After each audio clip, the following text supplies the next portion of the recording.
Assalamualaikum warahmatullahi wabarakatuh. Kami dari kelompok 18 ingin mempresentasikan hasil kerja kami terkait kasus Jokowi izinkan ekspor pasir laut. Beranggotakan saya, Natalia Zahara, Mutiara Aina, Alia Putri Faradilah, Amelia Devinta, dan Raihan Zidan.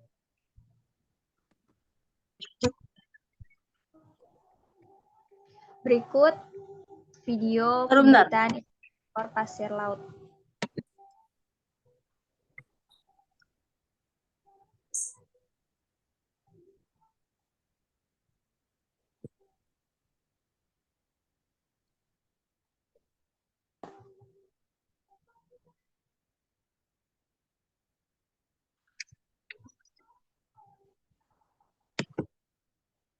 Oke, slide selanjutnya itu ada kronologi kasus.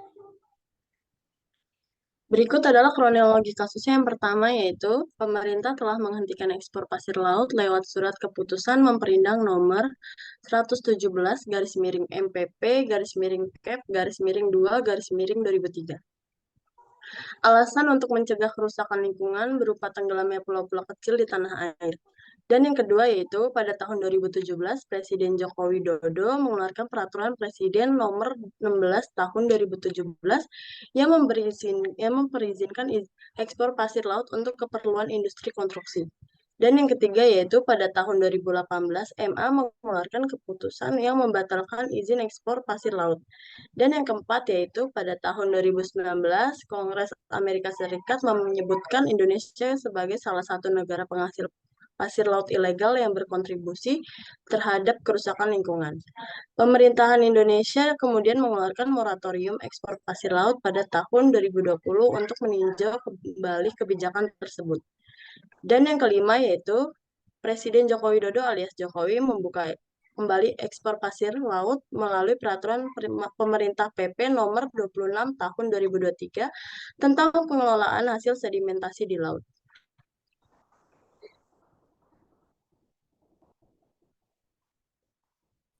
Selanjutnya ada hasil analisa berkaitan dengan stimulus respon. Stimulus respon teori atau SR teori, model ini menunjukkan bahwa komunikasi merupakan proses aksi-reaksi. Artinya model ini mengasumsi bahwa kata-kata verbal, isyarat nonverbal, simbol-simbol tertentu akan merangsang orang lain memberikan respon dengan cara tertentu.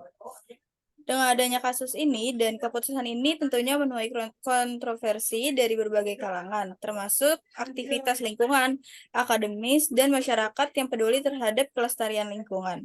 Banyak pihak yang mengkritik keputusan ini karena dianggap dapat merusak ekosistem laut, terutama terumbu karang dan habitat bagi berbagai spesies laut.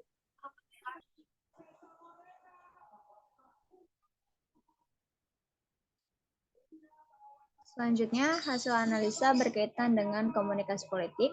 Komunikasi politik adalah komunikasi yang diarahkan kepada pencapaian suatu pengaruh, sehingga masalah yang dibahas oleh kegiatan komunikasi ini dapat mengikat semua warganya dengan sanksi yang ditemukan bersama melalui lembaga politik. Dalam menanggapi kasus ini, banyaknya komunikasi politik yang terdapat karena banyaknya perubahan keputusan dengan alasan yang berbeda di setiap perubahan keputusannya. Perubahan keputusannya, perizinan ekspor pasir tersebut tentunya menuai banyak pendapat dari warga maupun pemerintah setempat.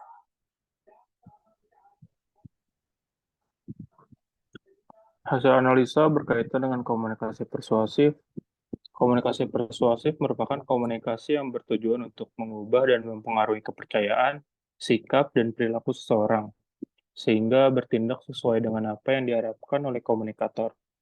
Dari kasus ini, Jokowi yang merupakan komunikator dan dilanjut dengan Menteri ESDM membuka suara bahwa ia tidak masalah dengan keputusan Jokowi untuk mengekspor pasir laut.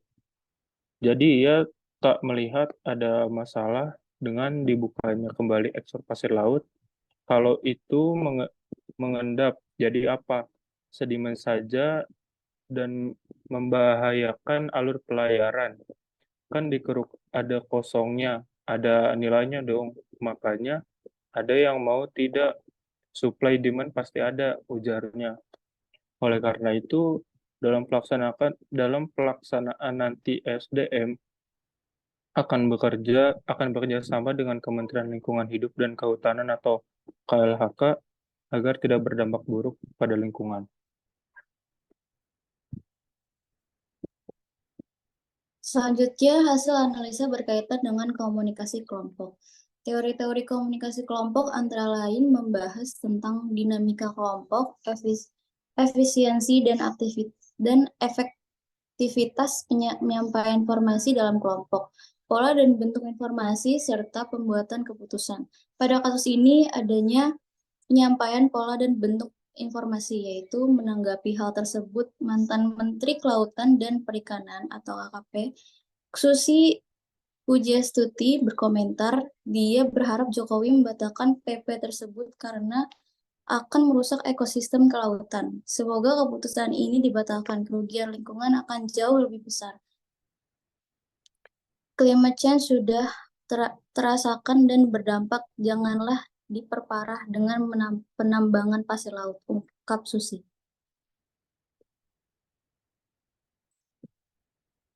Menteri Energi dan Sumber Daya Mineral atau SDM Arifin Tasrif menjelaskan ekspor pasir laut yang diizinkan adalah hasil sedimen atau pengendapan. Ia menyebut di saluran-saluran tambang banyak terjadi pendangkalan sehingga mengganggu alur pelayaran. Jadi ia tak melihat ada masalah dengan dibukanya kembali ekspor pasir laut.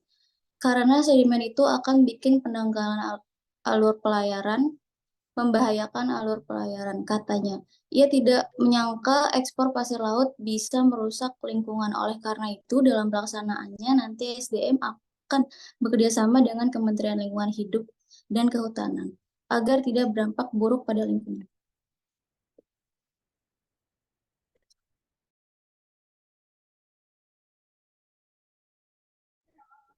Oke, sekian dari kelompok kami. Kurang lebihnya mohon maaf.